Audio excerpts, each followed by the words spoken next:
Hello. Hi. Welcome to my little kind of tips and tricks thing. I, I'm not gonna bore you with any introduction. I'm just gonna get right to it.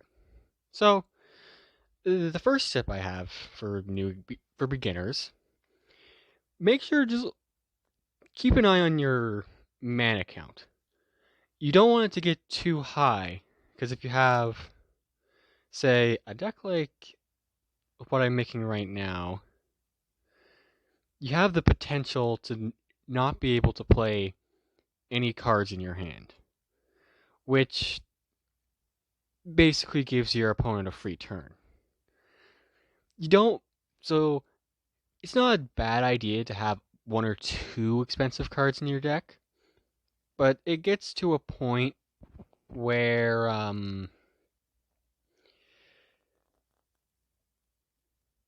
you risk giving your opponent a free turn. And also for your deck, you want a good balance of destructive cards and movement, damage. You want a good balance. My current deck isn't a good example of that. It's basically all damage. Uh, a better deck would be something like this, where you got a good portion of it that does damage and knockback, and another portion that allows you to move around. And then this thing is it's a bit of a catch-all, so it's either. Next is what you should use your gold and gems on.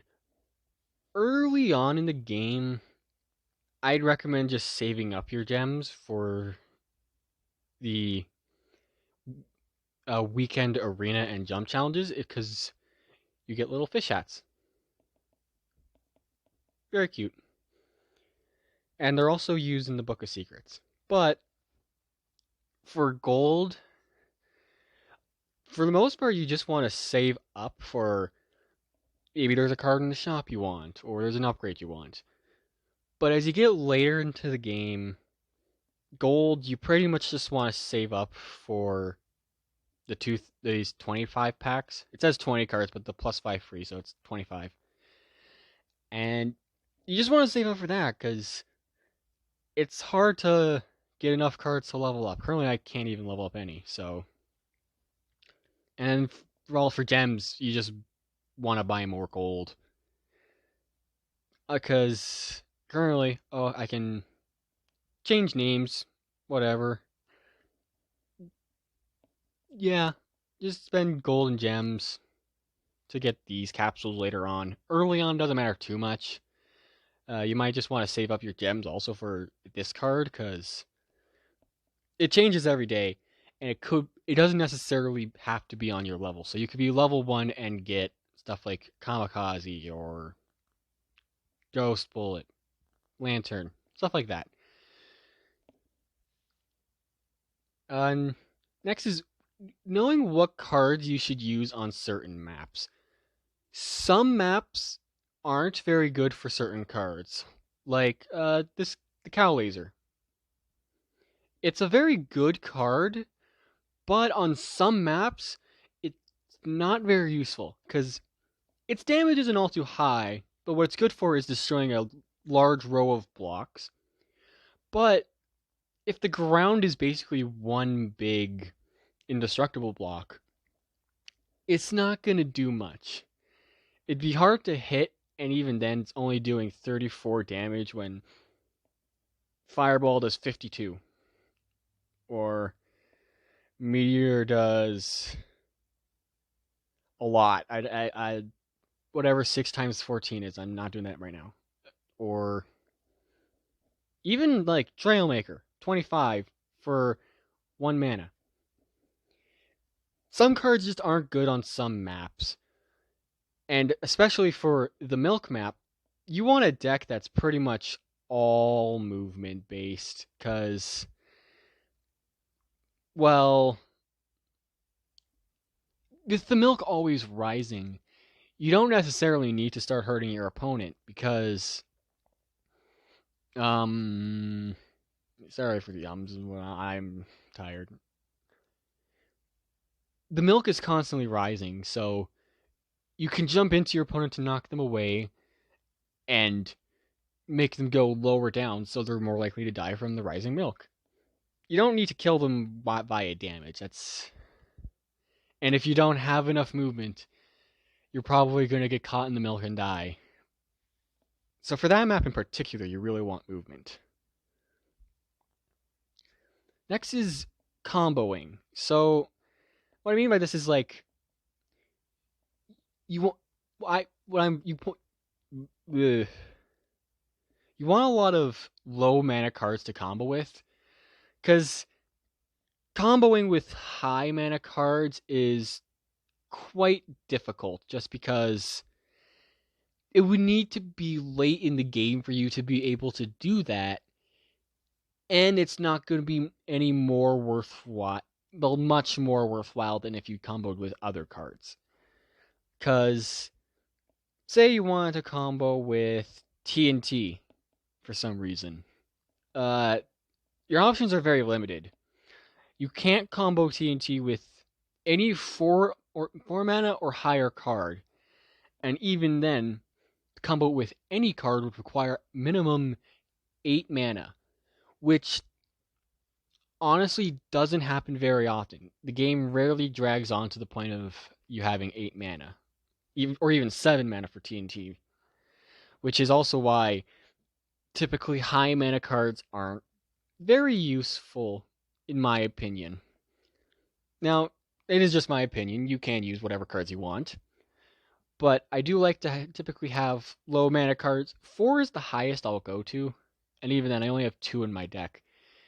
If I were to have any more, I would risk having very little options to start the game out with.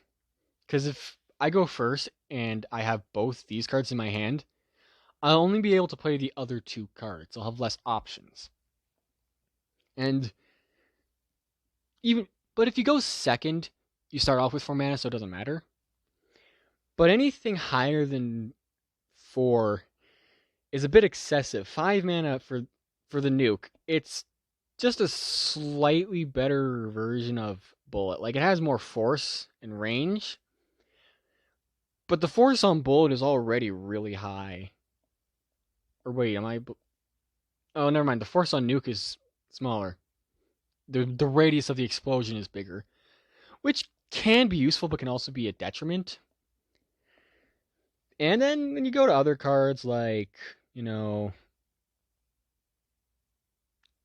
Train. Train is probably the most useful 5 mana card, but I also still don't like it.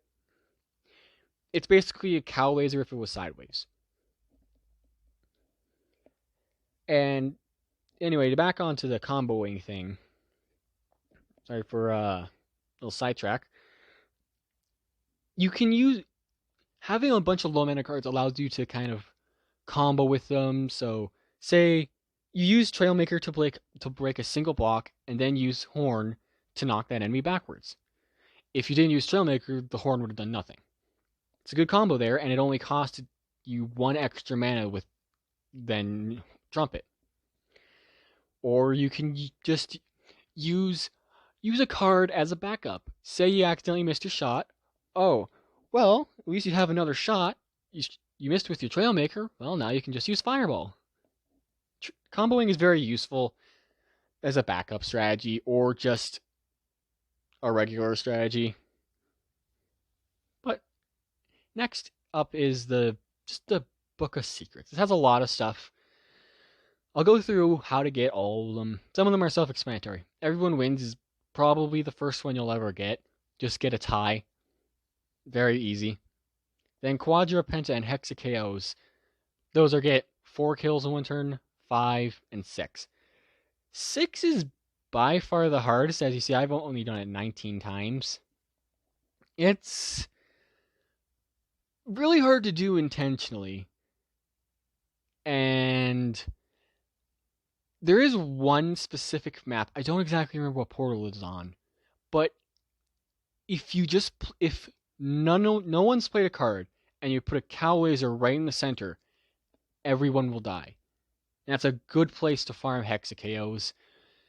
But even then, it's not that big a deal. It's just a little thing in the Book of Secrets. It doesn't unlock anything. Mega Laser not OP.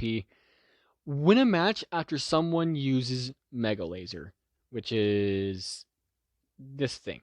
Which, honestly, early on in the game, I'd say is decently good because it's one of 9 cards you can get. If I remember correctly, if I recall correctly, this is one of the first level cards. Early on, this is definitely a pretty good card. But later in the game, that 6 mana cost really drags it down and is basically just a worse Sharp Laser because Sharp Laser does the same knockback, less mana, and more damage. Just a thinner laser. Yeah. Oh, no, that's the wrong thing. Next is the Cupid boss destroyed. So on the kind of Valentine's theme map with a bunch of hearts and stuff, Evil Cupid can sometimes appear on 2 different maps. And you and your opponent have to work together to destroy it. And when you do, it doesn't count as an everyone's wins, in the sense you only get 10 trophies. Both players get 20 trophies. And you also get the thing in the Book of Secrets. Currently, you don't get anything else from beating it, but it's still fun. Arena Master and Jump Master are the weekend challenges. Arena is the you choose between 2 cards, and that gets your first card. Then you choose between the other 2 cards, and that's your second card. So on and so forth. You make your deck out of random cards. So it is a bit luck based. You could get a lot of cards you don't know how to use or cards you don't like. But I prefer Arena Master. It makes me use cards I don't normally use. And Jump Master, you have a deck of pretty much only jump cards and then 1 bat, a sword, and Kamikaze. This one is pretty hard early on, but there is a pretty good strategy to use. Go for everyone wins, because it's a lot easier to tie because of Kamikaze. It just breaks so many blocks, and it doesn't sacrifice your own character. And if everyone wins, it both counts as you winning the match. So neither person lost out there, which is really nice. The Milk one. This one's interesting. On the Milk portal, one of the specific maps has a little arrow to the left side. And on that map, you want to get to the very top of it with your opponent. This one does require some coordination and collaboration with your opponent, but this is actually a lot harder than you think. You pretty much need most movement cards for this. Otherwise, you got to get lucky. Because if you just don't get movement cards for a long enough time, you'll end up succumbing to the milk below, which can be annoying. And what's also annoying is trying to find someone who is also willing to do this. A lot of people just attack on that map, which might be because they don't want to do it, might be because they don't know about the milk hat. Because, yeah, when you do that, you get the milk hat, which is, it's a cool hat. I'll give it that. I did it again. And the next one is Xmas Special. That was only during it's only on the Christmas map, which hasn't appeared since January. So you might have to wait a while on this one. But what it is, there's some maps that have presents with eyeballs on them. And on that map, you need to get an everyone wins without destroying any of the blocks, which is quite difficult. You have to really go out of your way to do it. If you're wondering how I did it 13 times, when it first came out, there was a little bug where you could destroy the blocks, so you just had to get an everyone wins on that map. So I got a few of that, and you get a little Santa hat. It's probably the best of the free hats, in my opinion, that you just get from challenges. The fish hat's good, but I prefer Santa hat over it. And if you're wondering about the other hats I have, uh, toilet paper I got from both the first season and I think the last season. Uh, egg was also from a season. So was pirate hat and the sprout.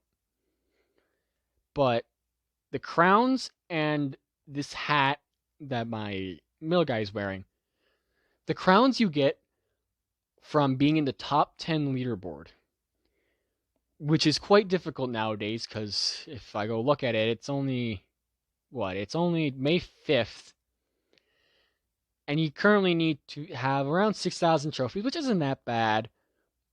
But last season, number 10 had 35,000 trophies, which personally the highest I've ever had is 20,000. So it only gets harder and harder to get the crown each month.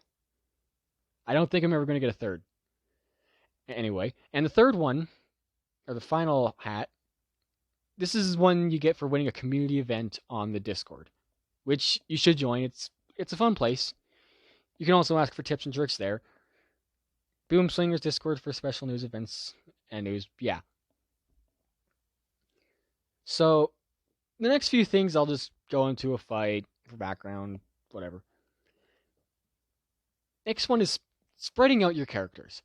You don't want your characters to be very close together, as that gives your opponent like opportunity to hit both your characters at once. Now that is a fairly simple one, but it's a good thing to keep in mind. If your characters are close together, it gives your opponent a lot of room to just kill two birds with one stone, basically. And you also want to clump together your enemy, or at least try to. They can definitely get out of it, but if you can put all your opponent's characters close together, it can give you a big advantage because of just being able to hit them all at the same time. Or if you kill one, characters when they die, they explode in a small radius and do break some stuff and do a good bit of damage. So what you can do is have three next to each other, kill one of them, and it just goes, one explodes and it kills another, and that one explodes and it kills another. It's a good little kind of dominoes effect you can do. And yeah, generally you don't want to be close together, all your characters. And also be aware of where you are. My current character is in a very good spot because if the two blocks destroyed or under him were destroyed, he would instantly fall to his death. Ooh, this guy looks like he's going to do something neat.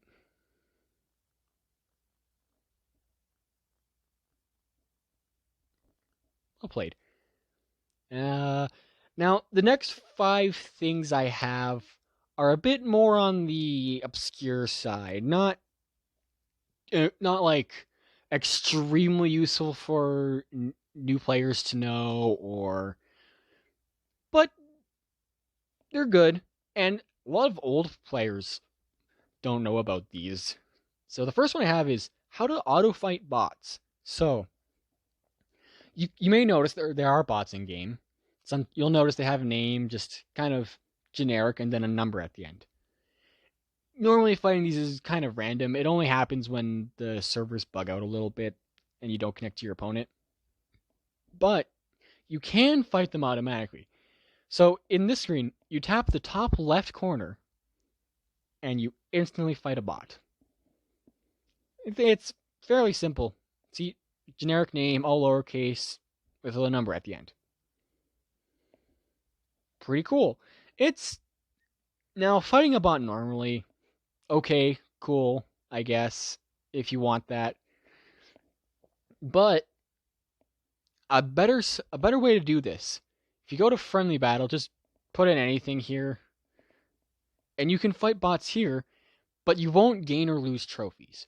This is a good kind of area to test out new card combinations you might be interested in, and whatnot.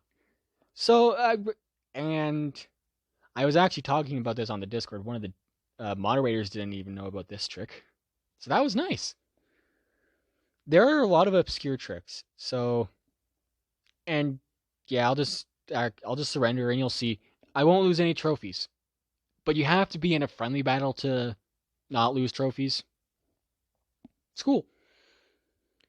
Now the next is there's a few more uses for hats than you'd originally think. They might just look cosmetic, but there are a few things with them that make them a little tricky.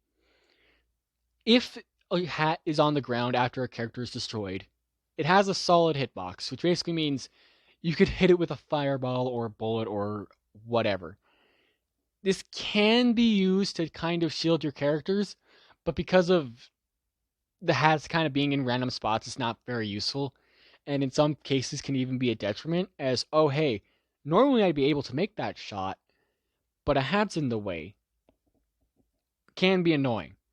But that's kind of rare, and they are in random spots, so you can't really control it. But another use, as much as I don't really like the card itself because of how people use it, swap. This card allows you to swap character with a target. That can be your bullet or your enemy, or your own hats. You can't swap with opponents' hats, but you can swap with your own. So that can be used in some situations to kind of move out of the way. Not you kind of got to be thinking about it to remember how to do it, but you can. And the final use I have for hats also applies to the names. This one's a very it's going to be kind of hard to explain. So, your characters always go in the exact same turn order.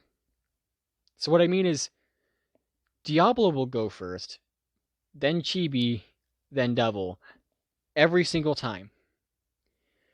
If you don't have any names or hats on your characters, you'll have no way of knowing because they're all identical.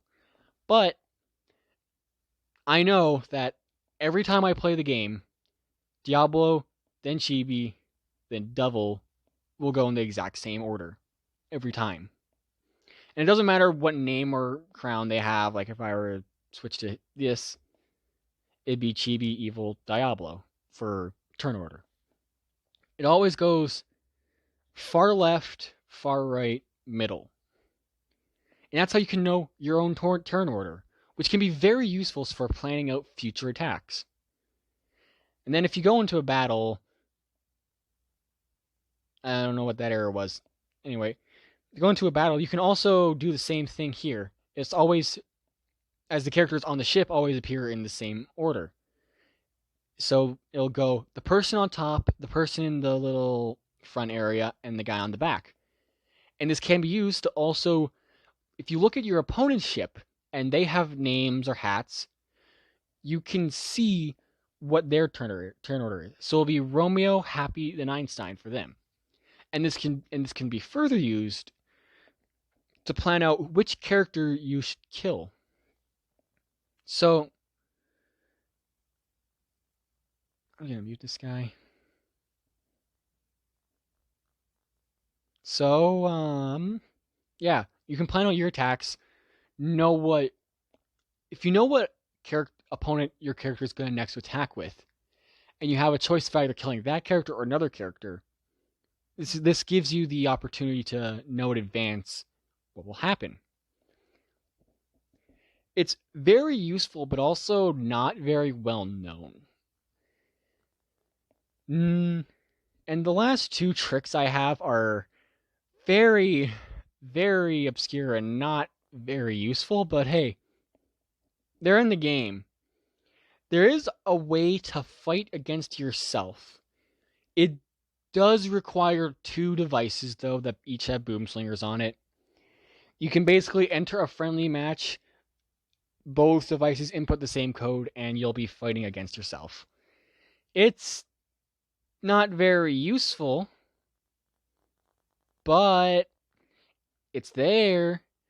And before you ask, no, you can't have the two devices playing Boomslingers at once normally. If you kind of try to go into a normal match, one of the devices will be kicked off. Just, it makes sense. You don't want to if that was in the game, you could farm trophies a lot faster, and that'd be an unfair advantage. And the final one is a bit on the more technical side of things.